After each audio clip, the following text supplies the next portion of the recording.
Hello students, আজি আমি video discuss কৰিব লাইছো ক্লাস 10 এডভান্স ম্যাথমেটিক্সৰ কোয়াড্ৰেটিক ইকুৱেশ্যন চেপ্টাৰৰ এক্সাৰসাইজ 4.1 ৰ কোৱেশ্চন নম্বৰ 5 or 3 ৰ পৰা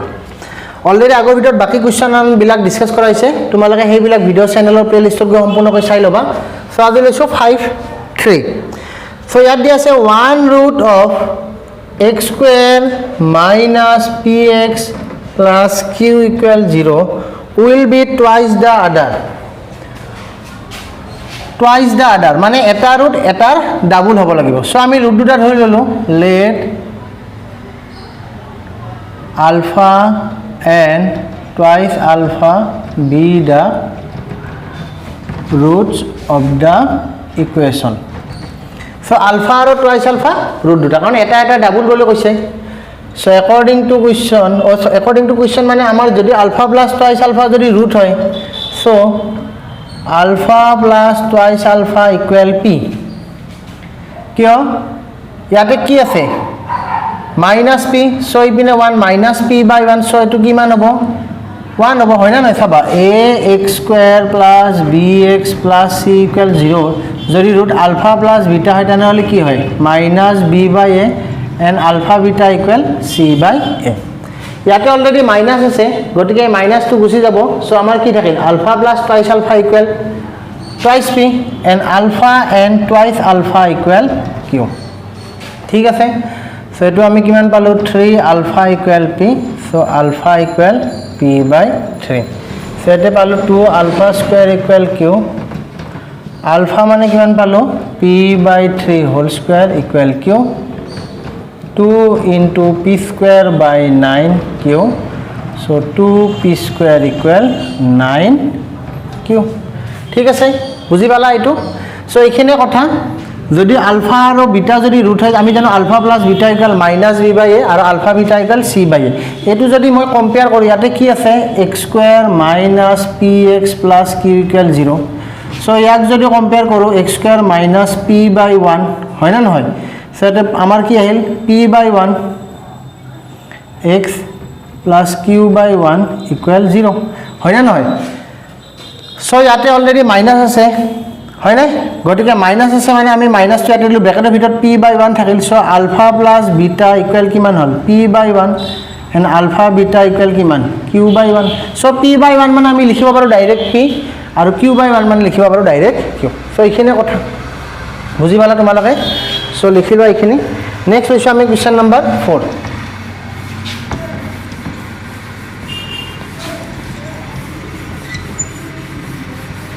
সো কোৱেশ্চন নম্বৰ 4 কি আছে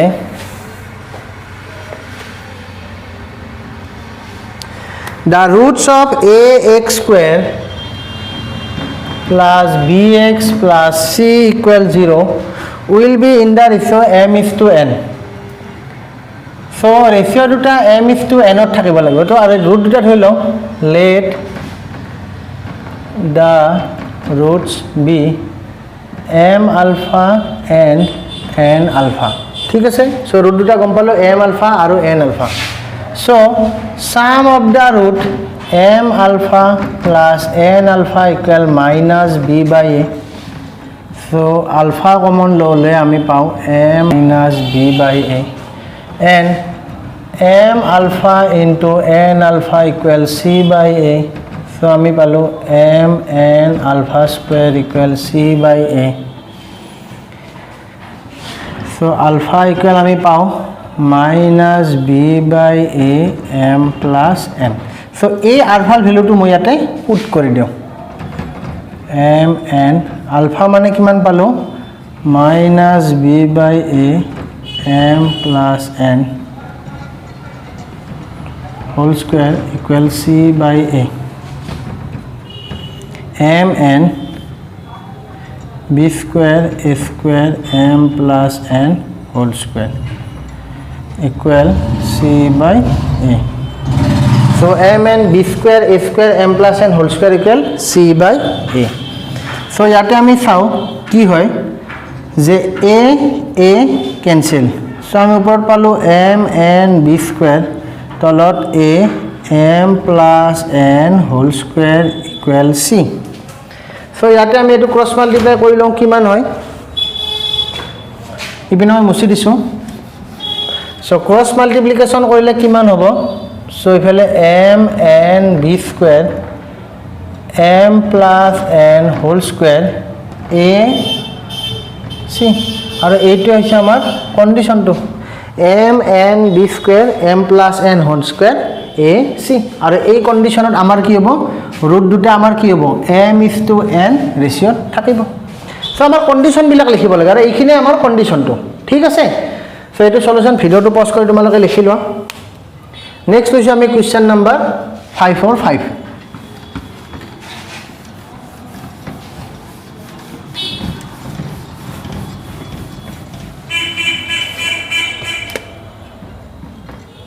5 number 5 দিয়া আছে ax square plus bx plus c equal 0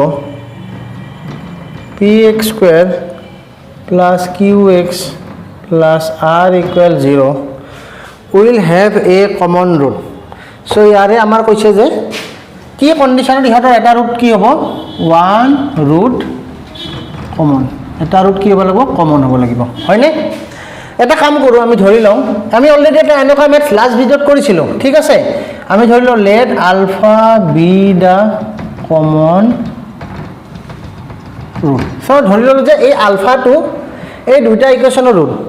যদি ৰুট হয় সো আমি লিখিব পাৰিম কি a alpha square b alpha plus c equal 0 and p alpha square q alpha plus r equal 0 হয় না So cross multiplication method alpha square alpha 1 alpha square. So alpha square coefficient a p alpha coefficient b q constant c r alpha square a p. So এইখিনি আমাৰ cross multiplication হ'ব ঠিক আছে so now alpha square equal so alpha square আমাৰ এটো cancel so b r minus qc next আহিল আমাৰ alpha square লতে আমাৰ এই ৰোটো ক্যান্সেল br minus qc এবাৰ লম আমি কিমান alpha alpha ললে cp minus ar বুজি পাই আছা নহয় এই ক্রস মাল্টিপ্লিকেশন করতে কি চাবা alpha square মানে এটো ক্যান্সেল সো এই দুটাৰ মাল্টিপ্লিকেশনটো লিখিছো ইয়াতে alpha cp minus ar লিখিছো এবাৰ আহিল 1 1 ৰ কাৰণে ইপিনে নাই এটাহে আছে নেক্সট কলম তো নাই সো 1 ৰ কাৰণে আমি ফাৰ্স্টটো লম সো 1 ৰ কাৰণে কি হ'ব aq minus bp ঠিক আছে বুজি পালা সো এইখিনি তোমালোকে লিখি লোৱা মই ওপৰৰ পিনে মুছি দিছো ভিডিওটো পজ কৰি লিখি লবা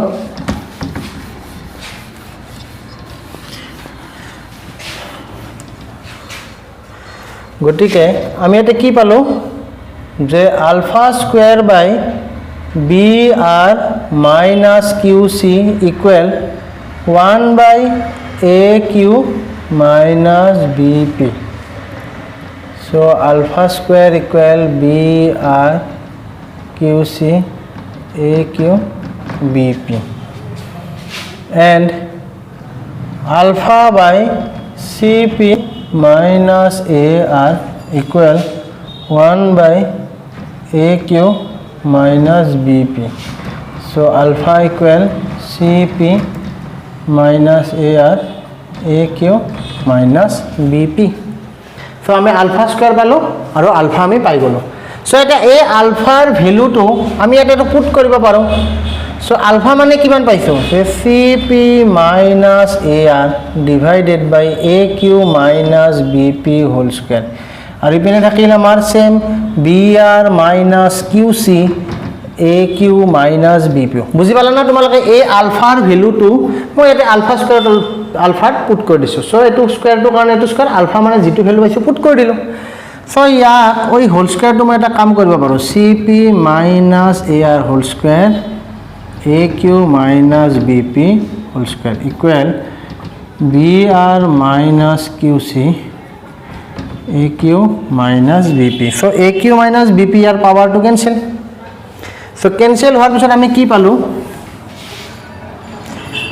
ইপিনেটো আমাৰ ক্যান্সেল হৈ 1 আছে so cross multiplication কৰি দিলো cp minus ar whole square a q minus b p whole square আমাৰ এই পাৱাৰটোতো কেঞ্চেল হৈছে ইয়াৰ লগত আৰু এইপিনে থাকিল কি আমাৰ b r minus q c চ' এইখিনিয়ে আমাৰ p c minus a r whole square a q into b p equal b r into q c আৰু এইটো হৈছে আমাৰ required condition which is the required condition so এইখিনিয়ে কথা just আমি কি ক্ৰছ মাল্টিপ্লিকেশ্যন মেথডটো ভাল ধৰণে এপ্লাই কৰিলে আমাৰ এনসাৰটো আহি যায় এইখিনি সো ভিডিওটো পজ কৰি তোমালোকে লিখি লোৱা নেক্সট লৈছোঁ মই 6 নম্বৰ কুৱেশ্যনটো 5 or 6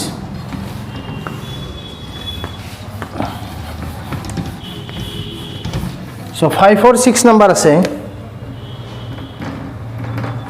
5 or 6 number দিয়া আছে 1 root of ax square plus bx plus c equal 0 is 4 times the other so root দুটা ধৰি লওঁ আমি এটা 4 times so the roots are let the roots are alpha and 4 alpha so therefore alpha plus 4 alpha equal minus b by a so 5 alpha equal minus b by a and alpha equal b by 5a and alpha into 4 alpha equals c by a so 4 alpha square equals c by a 4 alpha value to minus b by 5a whole square equals c by a 4 b square by 25 a square c by a so দেখা পাও যে ইয়াতে cross multiplication কৰি দিলোঁ 4 B square এ 25 এ square C চ' ইয়াৰে এ ইয়াৰে power cancel চ' দেখা পালোঁ আমি কিমান 4 বি স্কুৱেৰ 25 চি আৰু এইটো হৈছে আমাৰ কণ্ডিশ্যনটো 4 বি স্কুৱেৰ 25 স্কুৱেৰ আছিল নহয় এ চি কাৰণ ইয়াতে এ আছিল ইয়াৰে স্কুৱেৰ আছিল তো স্কুৱেৰটো কেঞ্চেল এইখিনি জাষ্ট এই আলফাৰ ভেলুটো আমি ইয়াতে পুট কৰি দিছোঁ এইখিনি এইটোৱে প্ৰত্যেকবাৰে আমাৰ এইখিনি এপ্লাই হৈ থাকে যে আলফাৰ ভেলুটো য'ত স্কুৱেৰ আছে তাতে বহাই দিলে আমাৰ হৈ যায় চ' এইটো 6 নম্বৰ কমপ্লিট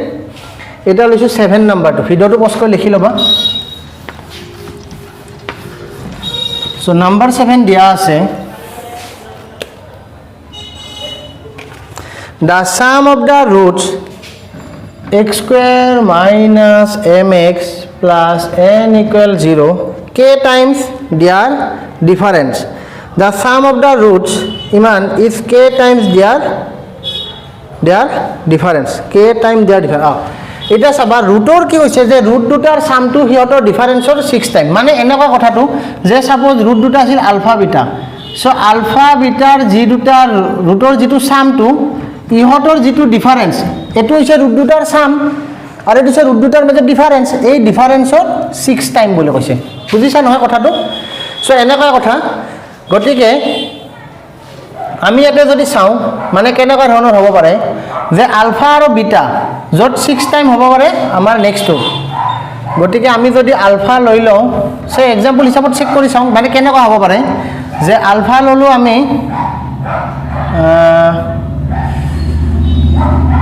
6 আৰু বিটা ললোঁ আমি কিমান সাপোজ 4 চাবা দে 6 টাইম নহ'ব ইয়াতে মই মানে দেখাই আছোঁ কেনেকুৱা হয় যে ইহঁতৰ যিটো সাম যদি আলফা প্লাস বিটা লওঁ তেনেহ'লে 6 প্লাস 4 ইকুৱেল কিমান হয় 10 আৰু যদি ইহঁতৰ ডিফাৰেন্স লওঁ তেনেহ'লে 6 মাইনাছ 4 ইকুৱেল কিমান হয় 2 তেনেহ'লে মানে এইটো কণ্ডিশ্যনৰ ক্ষেত্ৰত কুৱেশ্যনটো ঠিক নহয় ইয়াতে 6 টাইম হৈছিল ইয়াতে কি হ'ব দে সাম অফ দিয়াৰ ৰুটছ ইজ 6 কি হ'ব এইটো কিমান টাইমছ 2 × 5 কৰিলে আমি কিমান পাওঁ 10 হয় না নহয় যে সাম অফ দ্য ৰুটছ এইটো হৈছে sum of the roots is 5 time to their difference কথাখিনি বুজিছা নহয় যদি 6 আৰু 4 হয় তেনে 6 প্লাস 4 ইকুৱেল 10 6 মাইনাস 4 ইকুৱেল 2 তেনেহ'লে কি 2 লগত কিমান মাল্টিপ্লাই কৰিলে 5 হয় ও 10 হয় আমাৰ 5 মানে কি 2 টু কি আছিল ইহতৰ ডিফাৰেন্স আৰু 10 টু কি আছিল ইহতৰ সাম মানে কি sum of their roots is 5 times to their difference ঠিক একে ধৰণে কৈছে যে সাম অফ দা ৰুটছ ইহতৰ কি ডিফাৰেন্সৰ 6 টাইমছ তো এইখিনি কথা তো আমি কৰো ইয়াতে যে ধৰি লওঁ let the roots be alpha and beta so according to question alpha plus beta equal 6 times alpha minus beta ঠিক আছে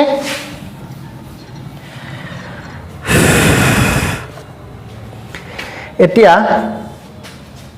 এনে যদি আলফা প্লাস বিটা যদি ৰুট আছিল তেনেহলে আমাৰ কি হ'ব alpha plus beta equal m আৰু আলফা বিটা ইকুৱেল কিমান হ'ব n যদি আলফা বিটা যদি ৰুট হয় তেনেহলে আলফা প্লাস বিটা ইকুৱেল কিমান হ'ব মাইনাস m বাই মাইনাস m বাই 1 মানে কিমান প্লাস m বাই 1 মানে কিমান m আৰু আলফা বিটা ইকুৱেল কিমান আছে n গতিকে ইয়াত মই এটা কাম কৰো যে alpha plus beta whole square কৰি দিলো और इपिने लिखलो 6 alpha minus beta whole square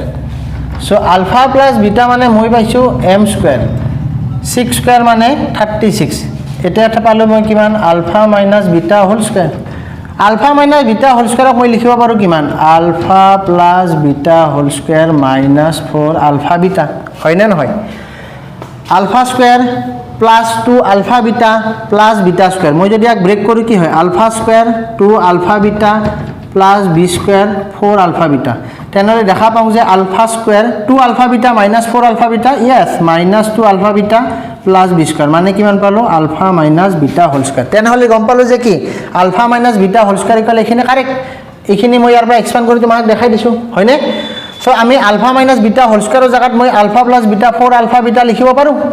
so লিখি ললো আৰু লিখাৰ উদ্দেশ্যটো কি কাৰণ আলফা প্লাস बीटा আৰু আলফা बीटाৰ ভ্যালুহে আমাৰ হাতত আছে কাৰণ আলফা আৰু बीटाটো হৈছে আমি ধৰি লোৱা বস্তু so alpha plus beta equal কি আছে m স্কয়াৰ আৰু আলফা बीटा মানে কিমান আছে n সো ব্ৰ্যাকেটটো গুচাই দিলে 36 m স্কয়াৰ 36 * 4 কিমান হ'ব 6 * 4 144 n সো আমি দেখা পালো কিমান হয় 144 n so 6 into 4 24 4 ইফালে 2 3 6 4 14 ঠিক আছে তো আমি দেখা পালো কিমান হয় 144 আমি লৈ আহিলো 144 n ইপিনে আনিলো 36 m স্কয়ার তো ইপিনে গলে মাইনাস হৈ গল সো কিমান পালো 144 n equal 144 n 36 minus m square 35 m square so ইয়াতে ৰিডিউস হয় না কিবা নহয় সো আনসাৰটো হ'ব আমাৰ 144n minus 36m square so এইখিনি কথা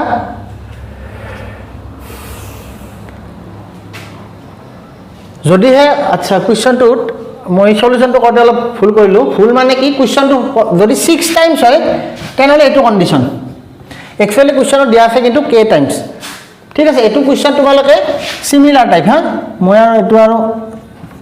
তোমালকক সেন্স কৰি নিদিও বাৰু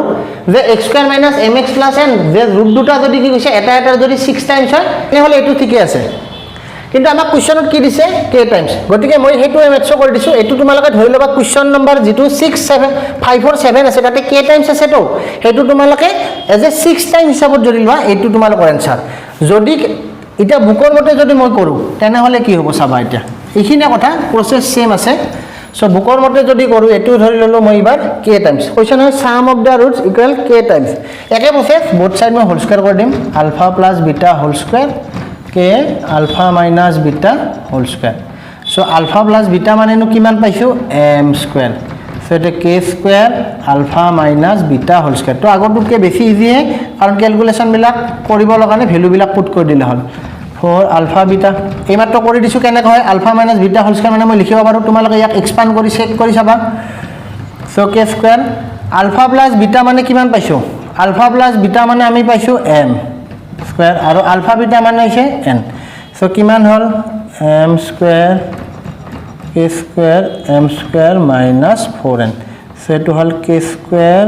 m square 4n k square হয় না নহয় সো ব্ৰেক কৰি দিছো k square m square k square 4n square expand কৰিলো যেতিয়া কি হ'ব চাবা m থাকা পাৰ্টখিনি একফালে লৈ আহো এই m স্কয়াৰক মই ইপিনে আনো আৰু 4n স্কয়াৰক ইপিনে আনো 4n k স্কয়াৰ এই মাইনাস পাৰ্টটোক মই ইপিনে আনিছো আৰু এই m স্কয়াৰক মই ইপিনে লৈ যাম সো কি হ'ব k square m square k square m square ইপিনে নিলে কি হৈ যাব মাইনাস m স্কয়াৰ সো এৰে পৰা মই m স্কয়াৰ কমন ললো k স্কয়াৰ মাইনাস 1 সো এটা থাকিল 4n k square so 4n k square equal to 4n k square equal to m square k square minus 1 और इट होइसे condition two this is the required condition so इखिने এইটো similar নহয়, এইটো direct 7 number কুৱেশ্যনটো। আৰু আগৰটো কি আছিল, এজ এ সিমিলাৰ ল'ব পাৰা। এতিয়া কে টাইমছ লোৱা নাছিলোঁ, মই 6 টাইম লৈ গ'লে কৰিছিলোঁ। কুৱেশ্যনটো পঢ়োঁতে মোৰ অলপ ভুল হৈছিল, যাৰ কাৰণে মই 6 টাইম লৈছিলোঁ। কিন্তু যদি 6 টাইম চাই সেইটোৱে 5 টাইম যদি আমি কেৰ ঠাইত 5 লিখিম, 3 টাইম চাইলে কেৰ ঠাইত মই 3 লিখিম। চ' প্ৰত্যেকৰে কাৰণে আমাৰ এনচাৰটো অলপ বেলেগ বেলেগ হ'ব, ঠিক আছে। চ' এইখিনি আজি কুৱেশ্যন নম্বৰ 5ৰ খিনি কমপ্লিট হ'ল। চ' নেক্সট ভিডিঅ'ত মই কুৱেশ্যন নম্বৰ 6ৰ পৰা ডিছকাছ কৰিম। চ' ভিডিঅ'টো কেনেকুৱা পালা, কিবা যদি ডাউট আছে কমেণ্টত জনাই দিবা, আৰু চেনেলটো তোমালোকে ছাবস্ক্ৰাইব কৰি ল'বা। Thank U.